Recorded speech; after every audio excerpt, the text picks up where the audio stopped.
Hello, ഞാൻ doctor Arya. ഞാനൊരു ഗൈനക്കോളജിസ്റ്റാണ്. PCOS കൊണ്ട് എന്തൊക്കെ കോംപ്ലിക്കേഷൻസ് ആണ് ഉണ്ടാവുന്നതെന്ന് നമുക്ക് നോക്കാമില്ല. അപ്പോൾ മെൻസ്ട്രൽ ഇറഗുലാരിറ്റീസ് ഉണ്ടാവാം, അതുപോലെ വളരെ എക്സസ് ആയിട്ട് വളരെ ഹെവി ആയിട്ട് ബ്ലീഡിങ് വരിക, ഒരു 3 മാസം ബ്ലീഡിങ് ഇല്ലാണ്ടിരിക്കുക, പിന്നെ വളരെ ഹെവി ആയിട്ട് ബ്ലീഡിങ് വരിക.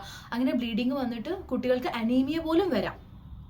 കണ്ടിന്യൂസ് ആയിട്ട് മന്ത് മൊത്തവും സ്പോട്ടിങ് ആയിട്ട്, അതായത് വളരെ കുറച്ച് ബ്ലഡ് മാത്രം വന്നുകൊണ്ടിരിക്കുക, പ്രോപ്പറായിട്ട് ബ്ലീഡിങ് ഉണ്ടാവാതിരിക്കുന്ന അവസ്ഥ, നമ്മുടെ മുഖത്ത് ഒരുപാട് ആക്നീസ് വരുന്നത്, അതുപോലെ ഹെയർ ലോസ് ഒരുപാട് ഉണ്ടാവുന്നത്, സ്ത്രീകൾക്ക് ആങ്സൈറ്റി, ഡിപ്രഷൻ, ഈ കാര്യങ്ങൾ കൂടി PCOS കാരണം ഉണ്ടാവുന്നുണ്ട് എന്നുള്ളതാണ്. പ്രത്യുൽപാദനത്തിനെ എഫക്ട് ചെയ്യുന്നു, ഇൻഫെർട്ടിലിറ്റിക്ക് കാരണമാവാം. അണ്ടം ഉൽപ്പാദിപ്പിക്കപ്പെടുന്നില്ല എന്നുണ്ടെങ്കിൽ കുഞ്ഞുണ്ടാവാനുള്ള ചാൻസ് കുറവായിരിക്കുമല്ലോ. അപ്പോൾ ഇൻഫെർട്ടിലിറ്റി ഇഷ്യൂസ് ഉണ്ടാവാം. ഇനി അഥവാ കൺസീവ് ആയാൽ കൂടി അബോർഷൻസ് ഉണ്ടാവാനുള്ള ചാൻസ് വളരെയധികം കൂടുതലാണ്. ഈ PCOS ഉള്ള ആൾക്കാർക്ക് ഇവർ പ്രഗ്നൻ്റ് ആയിരിക്കുന്ന ആ ഒരു അവസ്ഥയിൽ ഡയബറ്റിസ് വരാനായിട്ട്, ഷുഗർ വരാനായിട്ടും, അതുപോലെ പ്രഷർ വളരെയധികം കൂടാനായിട്ടും, വളരെ പ്രിമച്വർ ആയിട്ട് ഡെലിവറീസ് നടക്കാനായിട്ടും, സ്റ്റിൽ ബർത്ത് ഒക്കെ ഉണ്ടാക്കാനുള്ള ചാൻസ് വളരെയധികം കൂടുതലായിരിക്കും. ലോങ് ടേമിൽ നമ്മൾ ചിന്തിച്ചു കഴിഞ്ഞാൽ നമുക്കറിയാം PCOS കാരണം ഇൻസുലിൻ റെസിസ്റ്റൻസ് വരുന്നുണ്ട്. അപ്പോൾ ഈ ഇൻസുലിൻ റെസിസ്റ്റൻസ് പതിയെ ഡയബറ്റിസ് ആയിട്ട് മാറും. ഈ PCOS ഉള്ള ആൾക്കാർക്ക് ഫ്യൂച്ചറിൽ ഡയബറ്റിസ് ഉണ്ടാവാനുള്ള ചാൻസ് വളരെയധികം കൂടുതലാണ്. ഡയബറ്റിസ് മാത്രമല്ല, ഡിസ്ലിപ്പിഡീമിയ എന്ന് പറയുന്നത്, അതായത് നമ്മുടെ ബോഡിയിലെ ലിപ്പിഡ്സ് ഒക്കെ വളരെയധികം കൂടാനായിട്ടും, നമ്മൾ ഫാറ്റി ലിവർ എന്ന് കേട്ടിട്ടില്ലേ, അപ്പോൾ ഫാറ്റി ലിവർ ഉണ്ടാവാനുള്ള ചാൻസ് വളരെ കൂടുതലാണ്.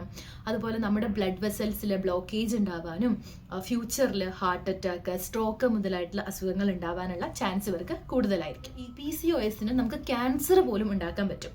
അതായത് നമ്മുടെ യൂട്രസിന്റെ ഉള്ളിലുള്ള ഒരു ഏരിയ ആണ് എൻഡോമെട്രിയം എന്ന് പറയുന്നത്. അവിടെയാണ് നമ്മുടെ പ്രഗ്നൻസി ഉണ്ടാകുമ്പോൾ കുഞ്ഞ് വളരുന്നത് ആ എൻഡോമെട്രിയത്തിന്റെ ഭാഗത്തായിട്ടാണ്. അപ്പോൾ ഈ എൻഡോമെട്രിയത്തിൽ ക്യാൻസർ ഉണ്ടാവാനായിട്ട് പോലും PCOS കാരണമായിട്ട് വരാവുന്നതാണ്. അതുകൊണ്ട് തന്നെ ഇതൊക്കെ പ്രിവെന്റ് ചെയ്യാനായിട്ട് പ്രോപ്പർ ആയിട്ടുള്ള മാനേജ്മെന്റ് വളരെയധികം ഇമ്പോർട്ടൻ്റ് ആണ്. ലൈഫ് സ്റ്റൈലിൽ ഉണ്ടാവുന്ന ചേഞ്ചസ് കൊണ്ട് നമുക്ക് PCOSനെ ഡെഫിനറ്റ് ആയിട്ടും കൺട്രോളിൽ വെക്കാനും ഒരു ഹെൽത്തി ഫ്യൂച്ചർ നിങ്ങൾക്ക് ഓഫർ ചെയ്യാനും പറ്റും. മറ്റൊരു ഇമ്പോർട്ടൻ്റ് ക്വസ്റ്റ്യൻ, അതായത് പേഷ്യൻസ് ചോദിക്കുന്നതാണ്, എന്തുകൊണ്ടാണ് അവർക്ക് PCOS വന്നിട്ടുള്ളത് എന്നുള്ളത്. പല തിയറീസ് ഇതിന് വന്നിട്ടുണ്ട്, എന്തുകൊണ്ടാണ് PCOS ഉണ്ടാവുന്നത് എന്നുള്ളത്. അതിലൊരു ഇമ്പോർട്ടൻ്റ് ആയിട്ടുള്ള ഒരു കാര്യമാണ് നമ്മുടെ ബോഡിയിലുള്ള ഇൻസുലിൻ റെസിസ്റ്റൻസ് എന്ന് പറയുന്ന ഒരു ടേം നമ്മൾ കേട്ടിട്ടുണ്ടാവും. ഇൻസുലിൻ ഹോർമോണിനെ പറ്റിയിട്ട് നമ്മൾ കേട്ടിട്ടുണ്ടാവും.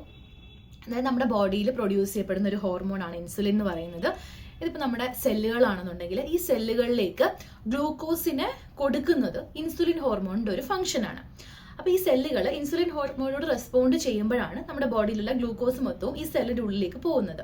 അപ്പോൾ ബോഡി തീരുമാനിച്ചു ഇൻസുലിനോട് ഇനി റെസ്പോണ്ട് ചെയ്യണില്ല, ഇൻസുലിനോട് റെസിസ്റ്റൻസ് ആയി. അപ്പോൾ എന്താ പറ്റുക, ഗ്ലൂക്കോസ് സെല്ലിൻ്റെ ഉള്ളിലേക്ക് പോവില്ല. അപ്പോൾ ഗ്ലൂക്കോസ് സെല്ലിൻ്റെ ഉള്ളിലേക്ക് പോകാണ്ടിരുന്നു കഴിഞ്ഞാൽ എന്താ പറ്റുക, സെല്ലിന് എനർജി വരുന്നത് ഗ്ലൂക്കോസ് എന്നാണല്ലോ. ഇത് കോശങ്ങളാണ് കേട്ടോ സെല്ലെന്ന് പറയുന്നത്. അപ്പോൾ ഇവിടുന്ന് ഗ്ലൂക്കോസ് കിട്ടുന്നില്ല. ഗ്ലൂക്കോസ് കിട്ടാണ്ട് വരുമ്പോഴത്തേക്കും ഈ സെൽസ് മറ്റുള്ള ലിപ്പിഡ്സ് ഒക്കെ, അതായത് ഫാറ്റിനെ യൂസ് ചെയ്യാൻ തുടങ്ങും എനർജി സോഴ്സിന് വേണ്ടിയിട്ട്. എന്നിട്ട് ആ ഫാറ്റിൻ്റെ മെറ്റബോളൈറ്റ്സിനെ എല്ലാം ബ്ലഡിലേക്ക് തിരിച്ചിട്ട് കൊടുക്കുകയും ചെയ്യും. വേറൊരു കാര്യം എന്ന് പറയുന്നത്, ഈ ഇൻസുലിൻ ഇങ്ങനെ ഭയങ്കരമായിട്ട് ട്രൈ ചെയ്യുന്നുണ്ട്, അതായത് ഈ റെസിസ്റ്റൻസ് ഉള്ളതുകൊണ്ട്. അതായത് അപ്പോൾ ഇൻസുലിൻ്റെ അളവ് നമ്മുടെ ബോഡിയിൽ ഇങ്ങനെ കൂടി വരികയാണ്. അപ്പോൾ ഈ ഇൻസുലിൻ്റെ അളവ് നമ്മുടെ ശരീരത്തിന്റെ എല്ലാ സ്ഥലത്തും പോകുന്നുണ്ട്. ഇത് ജസ്റ്റ് ഇവിടെ നമ്മുടെ ഒരു സെല്ലിൽ മാത്രം നടക്കുന്ന പ്രോസസ്സ് അല്ലല്ലോ. അപ്പോൾ ഈ ഇൻസുലിൻ പോയിട്ട് നമ്മുടെ ഓവറീസിലുള്ള ചില സെൽസുകളുണ്ട്, അതിനെ തീക്ക സെൽസ് എന്ന് വിളിക്കും. ആ സെൽസിനെ പോയി അങ്ങോട്ട് സ്റ്റിമുലേറ്റ് ചെയ്യും. ഈ സെൽസുകളാണ് പുരുഷ ഹോർമോൺ ആയിട്ടുള്ള ആൻഡ്രോജൻസ് നമ്മുടെ ബോഡിയിൽ ഉണ്ടാക്കാനായിട്ട് ഹെൽപ്പ് ചെയ്യുന്നത്. അപ്പോൾ അവർ സ്റ്റിമുലേറ്റ് ചെയ്ത് കഴിയുമ്പോൾ സ്വാഭാവികമായിട്ടും ആ ഹോർമോൺസ് നമ്മുടെ ബോഡിയിൽ കൂടും. അങ്ങനെയാണ് ഇൻസുലിൻ റെസിസ്റ്റൻസ് ഈ PCOSന്റെ ഒരു കാരണമായിട്ട് വരുന്നത്. ഈ ഇൻസുലിൻ റെസിസ്റ്റൻസ് നമുക്ക് പാരമ്പര്യമായിട്ട് കിട്ടാം. പിന്നെ നമ്മുടെ ആഹാര രീതിയുടെയും എക്സസൈസ് ഇല്ലായ്മയുടെയും ഒക്കെ ഫലമായിട്ടും ഈ കാര്യം ഉണ്ടാവുന്നതാണ്. ഓക്കെ, പിന്നെ രണ്ടാമത്തെ ഒരു കാര്യം എന്ന് പറയുന്നത്, ചില ഓവറീസ് കൂടുതലായിട്ടും ആൻഡ്രോജനെ പ്രൊഡ്യൂസ് ചെയ്യാനുള്ള ഒരു ടെൻഡൻസീസ് ഉള്ള ഓവറീസ് ആയിട്ട് വരുന്നുണ്ട്. മറ്റൊരു കാര്യം എന്ന് പറയുന്നത്, നമ്മളുടെ ബോഡിയിൽ ഈ ഓവറീസിനെ ഒക്കെ നിയന്ത്രിക്കുന്ന ഒരാൾ നമ്മുടെ ബ്രെയിനിൻ്റെ ഉള്ളിൽ ഇരിക്കുന്നുണ്ട്. ഡെഫിനറ്റ്ലി ഹൈപ്പോതലാമസും, അതായത് ബ്രെയിനിൻ്റെ ഓരോ ഭാഗങ്ങളാണ്. പിന്നെ പിറ്റ്യൂട്ടറി ഗ്ലാൻഡ് എന്ന് പറയുന്ന വേറൊരു ഗ്ലാൻഡ് ഉണ്ട്. അപ്പോൾ ഇവിടുന്നൊക്കെയുള്ള ഹോർമോണുകളാണ്, കുഞ്ഞു സിഗ്നലുകളാണ് ഓവറിനോട് എന്താണ് പ്രൊഡ്യൂസ് ചെയ്യേണ്ടത്, എപ്പോഴാണ് പ്രൊഡ്യൂസ് ചെയ്യേണ്ടത്, എപ്പോഴാണ് ഉണ്ടാക്കേണ്ടത് എന്നൊക്കെ പറഞ്ഞു കൊടുക്കുന്നത്.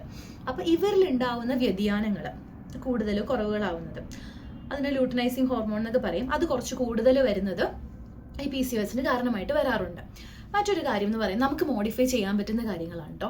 അതായത് നമ്മുടെ ഭയങ്കരമായിട്ട് സ്ട്രെസ് ഉണ്ട്, ജോലിയിലുണ്ടാവുന്ന സ്ട്രെസ്സുകൾ, അല്ലാത്ത സ്ട്രെസ്സുകൾ, ഉറക്കമില്ലായ്മ, ആഹാരം, അതായത് ന്യൂട്രീഷ്യസ് ആയിട്ടുള്ള ആഹാരമല്ല, ഈ കൂടുതൽ ഫാസ്റ്റ് ഫുഡിനെയൊക്കെ ഡിപ്പെൻഡ് ചെയ്യുന്ന ആൾക്കാർ, ഹൈ ഗ്ലൈസീമിക് ഇൻഡെക്സ് ഉള്ള ഫുഡ് കഴിക്കുന്ന ആൾക്കാർ, ഇവരിലൊക്കെ ഈ PCOS വരാനുള്ള ചാൻസ് കൂടുതലായിരിക്കും.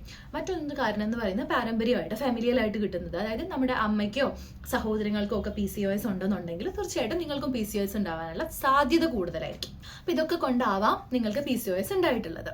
പക്ഷെ കുഴപ്പമില്ല, PCOS എന്ന് പറയുന്നത് നമുക്ക് അധ്വാനിച്ച് കൺട്രോൾ ചെയ്യാനും കൂടെ പറ്റിയിട്ടുള്ള, മാനേജ് ചെയ്യാനായിട്ട് എളുപ്പമുള്ള ഒരു അസുഖമാണ്.